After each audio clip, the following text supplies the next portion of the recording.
Hello and welcome to yet another episode of Mantosh Speaks Corporate, a strategy series. Today, I'll be talking about how AI has been upending all facets of our lives. And in today's world, what is a myth and what is a reality? What are the areas of our lives will be upended by AI and which areas will remain roughly the same? So, as I was reflecting back on things that I have done in my long career, I couldn't help but wonder that if any of those areas would be changed much by AI. So, let's talk about a strategy. The strategy is something that ensures that how do you become most successful in the ecosystem of companies that you live in. And when you look at how the strategies are formed, there are 5 or 6 different ways that you can think of strategies, and none of which are going to be changed dramatically with AI, because how we design our organization, how we decide where to compete, and what products we build that will be useful to our target customers, those things are not going to change. What AI will do, it will help us do a more robust research. Now, we have to be careful that those research are not full of hallucinations. As we have seen over the last year or so, starting somewhere at the beginning of 2024, everybody was saying that like, oh, AI, all these large language models, LLMs are full of hallucinations. Now, 1 year later, there is not much talk about hallucination. Has it gone away?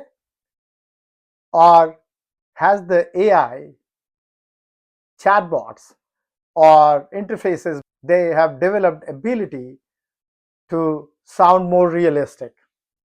They can quote from a research with citing bunch of resources also, and it seems very credible, yet sometimes you would find that none of those research are based on the sources that they're quoting. So the more work will get automated, streamlined, the more checks and balances we need to employ to make sure that our strategy is based on the sound information, sound data, and credible insights. So that is about a strategy. When it comes to operations, there is a thing called, in every company, they work on annual operating plan. They start with like, long term or horizon, 3 years, 5 year plan, which is bunch of highfalutin projections, etc., very high level, and none of them really materialize except in rare cases. But the annual plan where rubber meets the road, you start looking at what our priorities are, how much money we have, and how much we can afford in terms of our OPEX, which is majority of your headcount working in any area other than the support, which is the COGS area. And then you start looking at what is left for some of the capital equipment, some of the subscription, etc. And then you go to bunch of discretionary items. Let me focus on this part of operations today. Having gone through at least 15 to 20 cycles of annual operating plan at the highest level, up to $1 billion OPEX, what I have seen that lots of those plans are based on the previous plan. You always start with the previous headcount and go on forward. People talk about zero-based budgeting, but in majority of cases, those zero-based budgetings are bunch of hooey.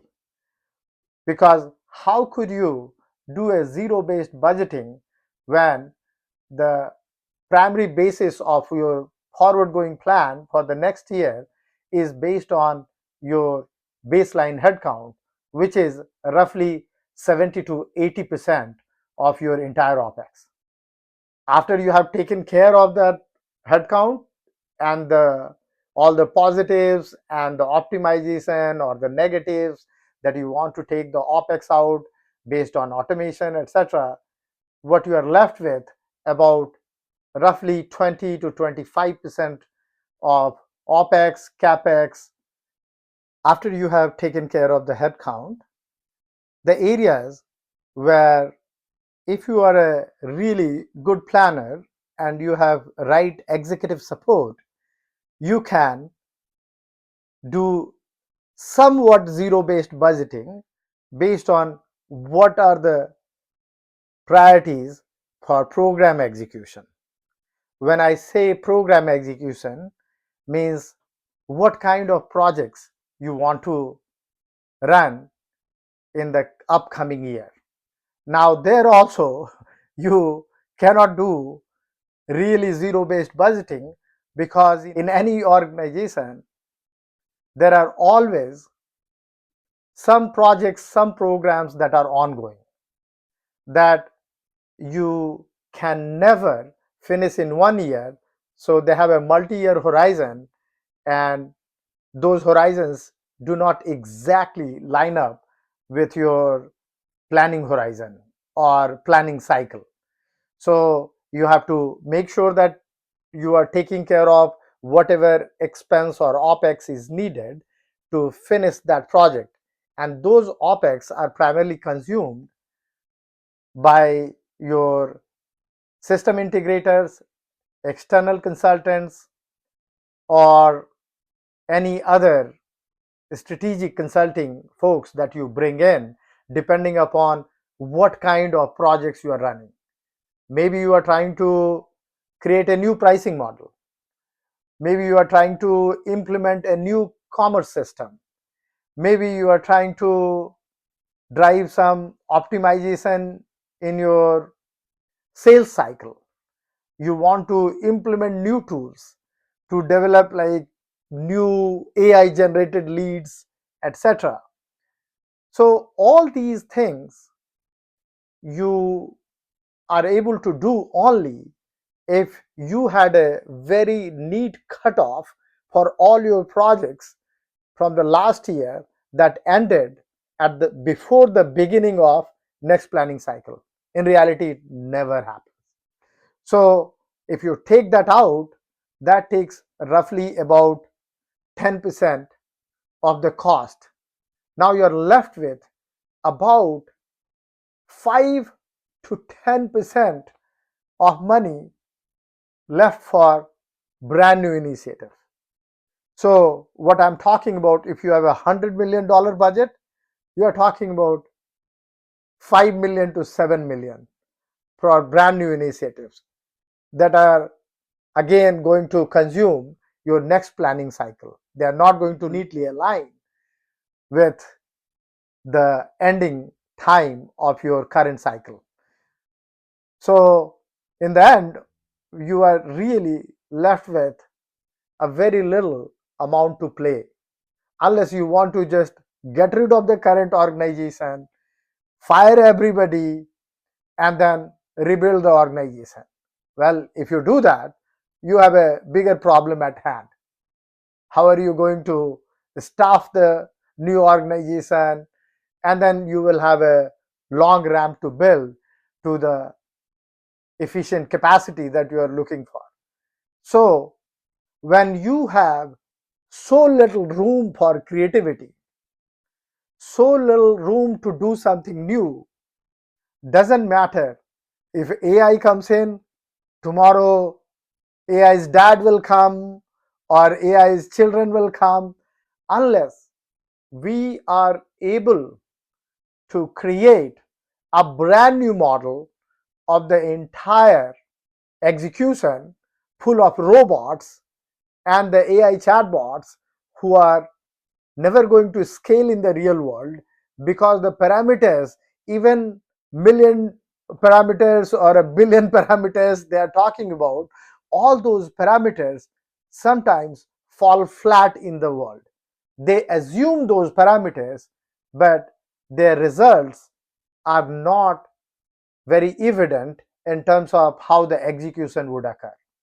So if any of you who are listening are the current budget planners or the strategist, be rest assured that with the advent of AI or even AGI or whatever the future term is, that like companies and the organizations will coin to increase their monetization in the marketplace, they are not going to replace you. Now what they can do, they can take your job away, and with the fear of AI taking jobs away, they can load up more work on your head, on your shoulder, but that will result in greater burnout rate and inefficiencies in some form or shape that the organizations will have to pay dearly. So for today's conversation, I just wanted to talk about one area where I don't think there is that much room for change as the models exist today. You cannot be replaced. With this, thank you for your time today, and bye bye.